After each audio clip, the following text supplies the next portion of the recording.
dentro de las propiedades electrofisiológicas de la fibra cardíaca, ¿cómo es que se va a dar este mecanismo? Dentro de estas propiedades nosotros vamos a tener primero que es la excitabilidad del corazón, por el otro lado la refractividad, por el otro lado tenemos la automatismo, el cronotropismo y la dromotropismo. Todos estos 5 mecanismos van a actuar, ¿no?, durante todo el proceso electrofisiológico del corazón. Vamos a ir viendo cada uno de ellos. Vamos a ver qué es la excitabilidad del corazón. Recordemos, nosotros tenemos acá una membrana celular. Como ustedes ven acá, tenemos una membrana. A nivel extracelular, nosotros tenemos, que es la B, las cargas positivas, y a nivel intracelular nosotros tenemos cargas negativas. En el extracelular los electrolitos que mayormente van a estar son el sodio con carga positiva, el cloro y el potasio en menor cantidad.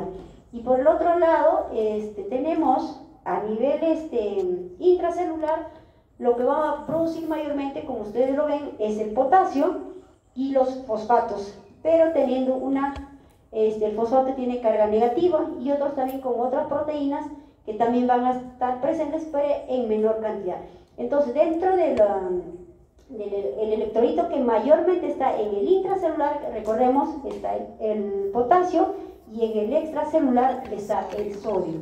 Entonces ahí lo vemos, que está en mayor porcentaje, y luego a nivel extracelular que está el sodio. Entonces, como los mencioné, dentro del potencial de transmembrana, estas cargas eléctricas, ¿no?, que se van a dar a todo el mecanismo del potencial de acción que se va a dar, pero a nivel de transmembrana de la célula.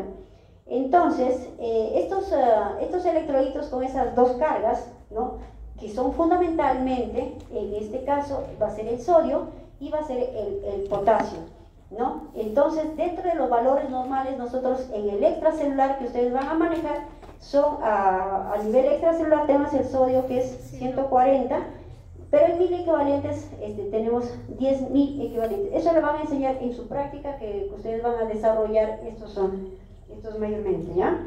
Y luego tenemos el potasio, que es el intracelular, que tenemos que tener a nivel extracelular de 150 y 5.000 equivalentes que se está dando en el extracelular. Entonces, para nosotros hablar del potencial de transmembrana, ¿qué vamos a tener nosotros? Primeramente, la disparidad de todas estas cargas, ¿no?, eléctricas que ya los mencioné, y a todo nivel de toda esa membrana. Y el principal fuente que se ha dado, como lo mencioné, va a ser el sodio a nivel extracelular y el potasio, que es en el intracelular. Ahí tenemos la célula que está dado normalmente, y esto es lo que corresponde a la resistencia o el pase exterior. ¿Y de qué manera va a producir en este caso, ¿no?, una conductancia del intra hacia el extracelular? Entonces, próximamente va a ser la capacitancia, ¿no?, que tiene para liberar a nivel de esta célula para que haya un equilibrio. Y ahí tenemos, ¿no?, la célula que está cargado externamente, que son iones positivos, y a nivel intra, que son los iones negativos. Entonces, estas cargas, lo que nosotros vamos a mencionar, lo que nos va a dar el potencial de acción, que lo vamos a ver ahorita. Entonces, dentro de la excitabilidad, nosotros tenemos un término que se llama vagnotropismo. ¿Qué cosa es esto? Esto es la capacidad que tienen estas células cardíacas en responder al estímulo, ¿no?, electroquímico, frente cuando hay una fuerza, ¿no?, que ejerce, en este caso, y por lo tanto, ¿qué va a producir en este caso? ¿De qué manera se va a ir activando? Va a comenzar a hacer una despolarización de estas células, y por tanto, ¿no?, una vez que se despolariza, va a ocurrir una repolarización para que haya un equilibrio cuando hay ingreso y cuando hay salida de estos dos iones para mantener así la célula en equilibrio, ¿no? Entonces, de esta manera nosotros vamos a tener este potencial de acción, nosotros vamos a tener voltajes que se van a dar. Los voltajes de todo el potencial de acción van a ser diferentes de acuerdo a la ubicación donde se encuentren a nivel cardíaco. Puede ser a nivel auricular, puede ser a nivel nódulo sinusal, ¿no? O al nivel de las células de Purkinje. Entonces nosotros tenemos ahí una figura, en este caso nosotros, toda célula va a nivel cardíaco, nosotros vamos a tener que se va a dar en voltios. Usualmente cuando lleven ya la parte de un electrocardiograma, nosotros vamos a tener el voltaje y el tiempo que se va a dar. En este caso el voltaje que nosotros tenemos va a ser más 25 y la célula que va a iniciar es una célula cardíaca que se va a dar menos 20. ¿Ya? Acá más 20 y menos 20. Entonces acá nosotros, la primera célula que nosotros vamos a tener en la fase 0 va a ser el sodio.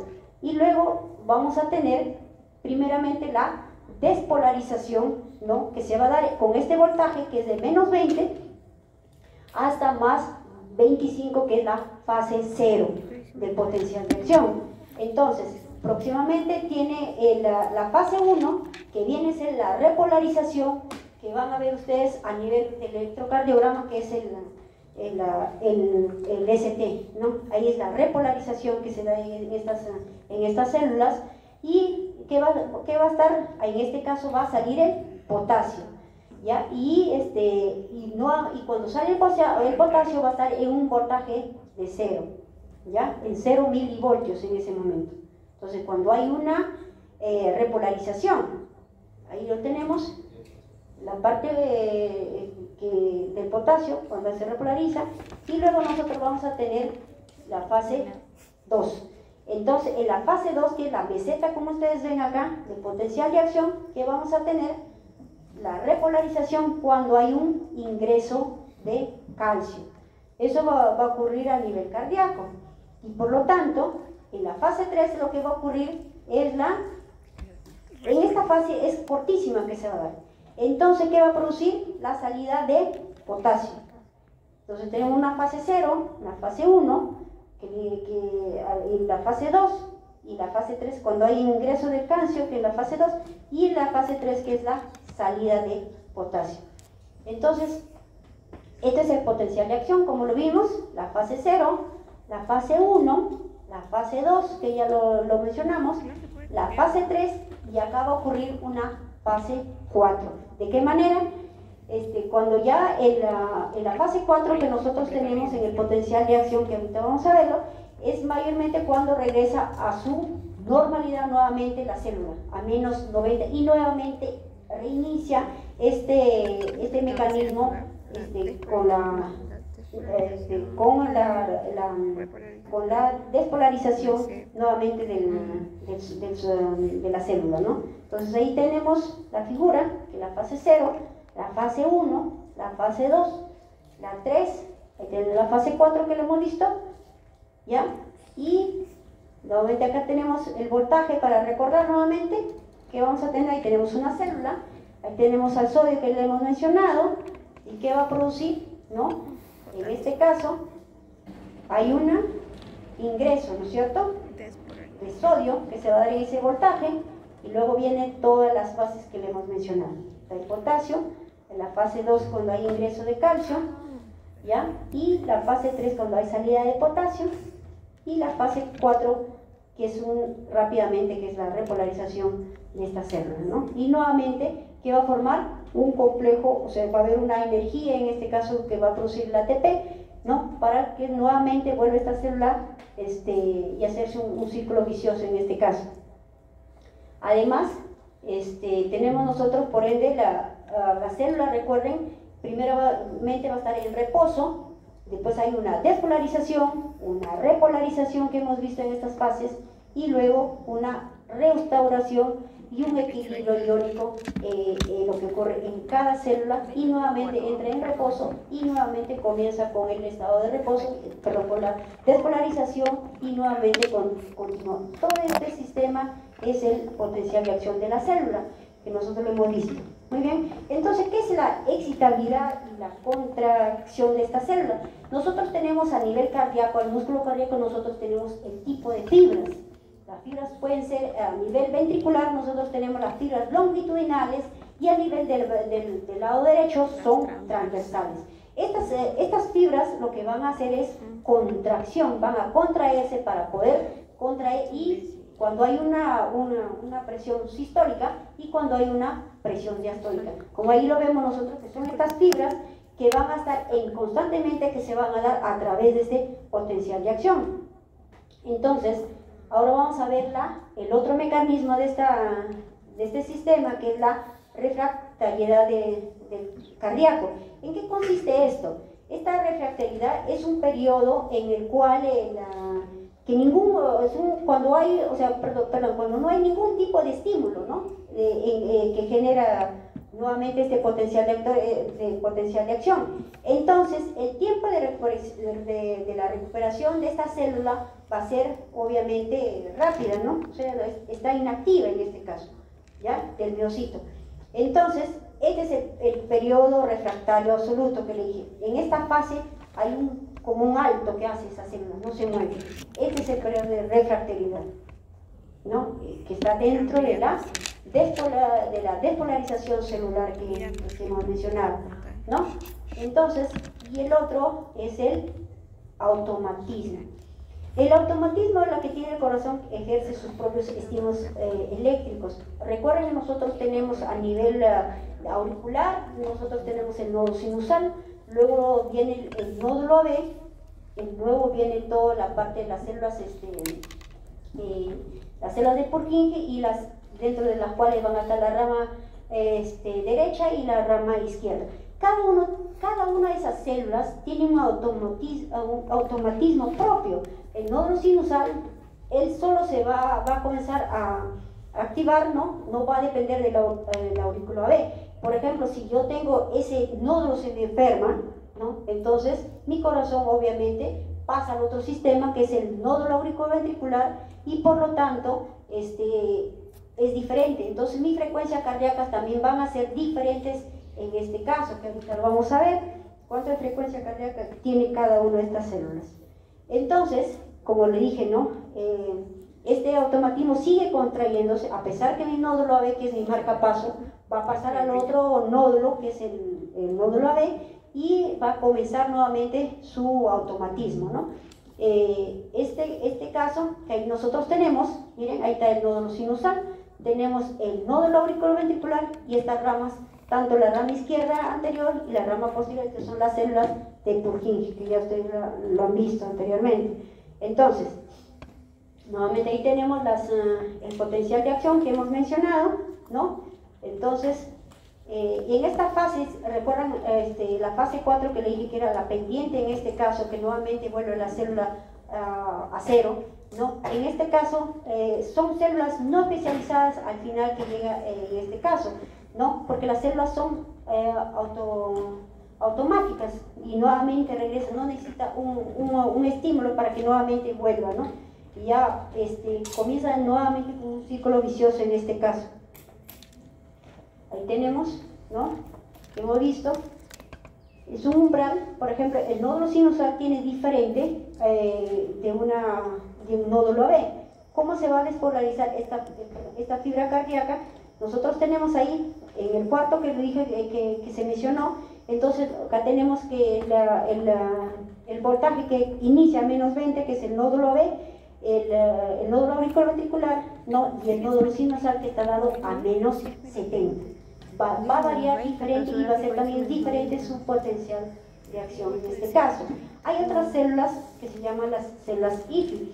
Estas células que van a estar presentes en el automatismo cardíaco, que son canales especiales que van a estar a nivel de la membrana, que van a permitir, ¿no? En este caso, que se abran, ¿no? Y para que entren más sodio, pero de una forma lenta. ¿no? Cuando hay déficit, inclusive déficit de sodio, se van a actuar y van a tratar de ahorrar para que puedan ingresar este sodio a la célula y aparte de una vez que ya ingresaron, estos canales se cierran, trata de ahorrar, ¿no? Para que en algún momento lo puedan necesitar y nuevamente se pueda utilizar este almacenamiento. Entonces, lo que va a producir en este caso una despolarización, ¿no? En la fase diastólica espontánea. ¿Y de qué manera? Ahí, miren, ustedes ven el potencial que es diferente a nivel del nódulo auriculoventricular, ¿no? El nódulo sinusal, como ustedes ven, el potencial es diferente que el nódulo auriculoventricular, el haz de His también de otra manera, y también las ramas las haz de His y las fibras de Purkinje. Entonces, como ustedes ven, la morfología que presenta, inclusive con un potencial totalmente diferente de cada una de las células cardíacas, ¿no? Como vimos. Y entonces, el otro mecanismo que vamos a ver del corazón es el cronotropismo. ¿Qué es el cronotropismo? En este caso, cuando hay una célula cronotrópica, nosotros nos vamos a referir a todo lo que es la frecuencia cardíaca. En este caso, recordemos que nuestro marcapaso es nuestro nódulo sinusal, que va a dar el inicio a toda la contractilidad del corazón, ¿no es cierto? Entonces, y esto se va a dar a nivel de la fase 4 del potencial de acción. Entonces, recordemos, nosotros vamos a tener diferente frecuencia cardíaca de acuerdo a donde nos ubiquemos. Si yo tengo a nivel de la estructura del nódulo sinusal, mi frecuencia cardíaca va a ser de 60 a 99 o de 60 a 100, que va a ser mi frecuencia cardíaca normal, y en el nódulo auriculoventricular lo que voy a tener es, como ustedes ven, la frecuencia cardíaca que va a estar en este caso va a ser de 40 a 60 latidos por minuto, y la fibra ventricular va a estar de 20 a 40. Eso no lo olviden, eso se lo van a preguntar toda su vida a partir de hoy. Entonces, ¿esto qué significa?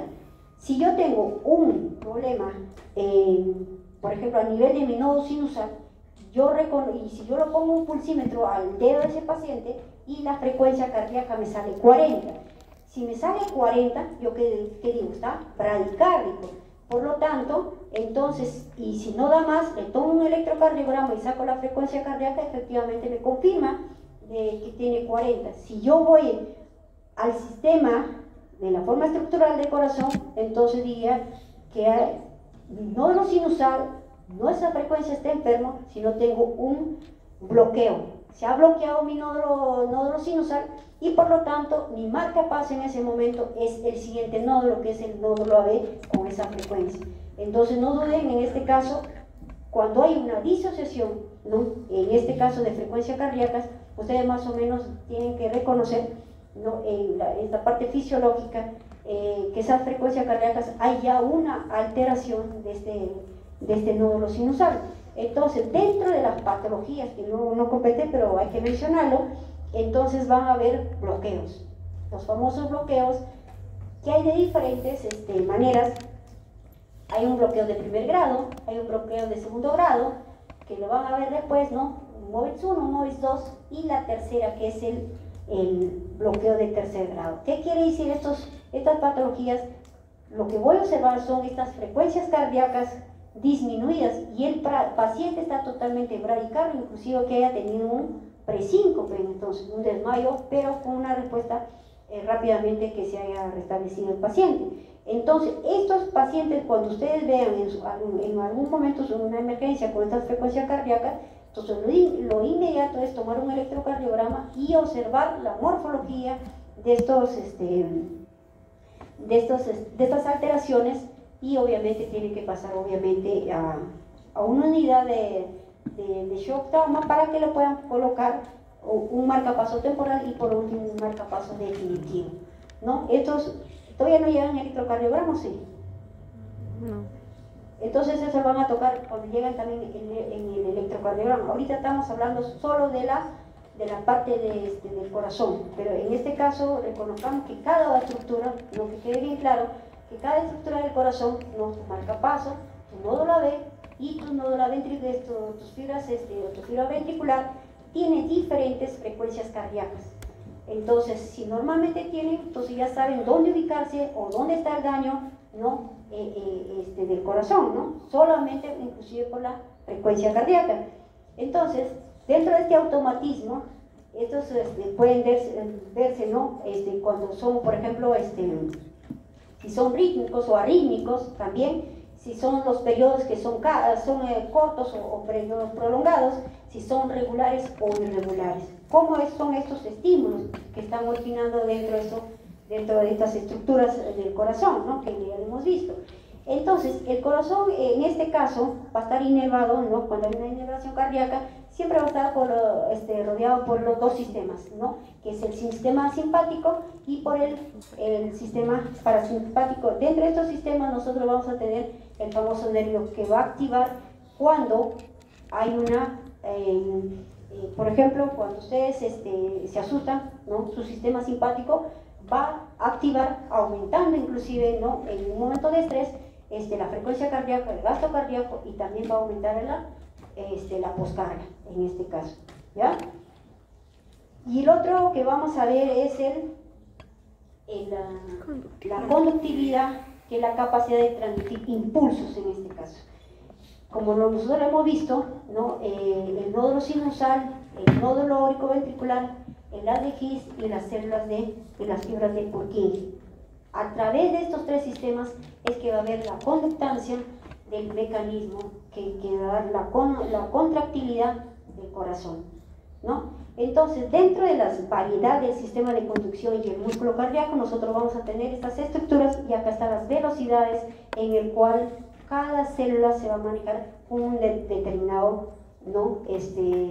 Sistema de conducción, ¿no? Como vemos que el sistema ventricular o el sistema, por ejemplo, el de Purkinje tiene un poco más, la transmisión va a ser mucho mayor, ¿no? Entonces, y este sistema eléctrico, nosotros, para recordar, nosotros tenemos tres sistemas. Nosotros tenemos acá el nódulo de las aurículas. Recuerden que nosotros tenemos dos aurículas, dos ventrículos, y a través de estas aurículas nosotros vamos a tener las famosas válvulas, ¿no? Tanto las válvulas que está del lado derecho y del lado izquierdo. Cuando nosotros tenemos en este caso por ejemplo, cuando hay una sístole o una diástole, ¿no? O el primer ruido cardíaco, que viene a ser la sístole, y el otro viene a ser la diástole, que es el primer ruido, es el cierre de estas válvulas mitral y tricuspidia, y el segundo ruido que nosotros vamos a ver es el cierre de las válvulas aórtico y pulmonar. Dentro de las aurículas, nosotros, para recordar, nosotros tenemos tres tipos de fibras, que nosotros tenemos las fibras que se van a conducir, ¿no? En la parte eléctrica nosotros tenemos tres fibras. Dentro de estas tres fibras que se va a dar en la aurícula derecha, que va a pasar a la aurícula izquierda, se va a dar a través de estas fibras, y uno que es el Thorel, el Bachmann y el Weckenbach. Entonces, y de esta manera va a comenzar la transmitancia de este conducto eléctrico que se va a dar a nivel cardíaco, ¿no? Entonces ahí tenemos las velocidades que van a mantener también a cada uno de ellos. Por ejemplo, a nivel auricular dura 1 milisegundo, ¿no? Es rápido, es súper rápido, ¿no? En cambio las células, por ejemplo, a nivel de las haz de His, ¿no? Es un poco mayor, que va a demorar. Entonces, eso sería todo. ¿Alguna pregunta?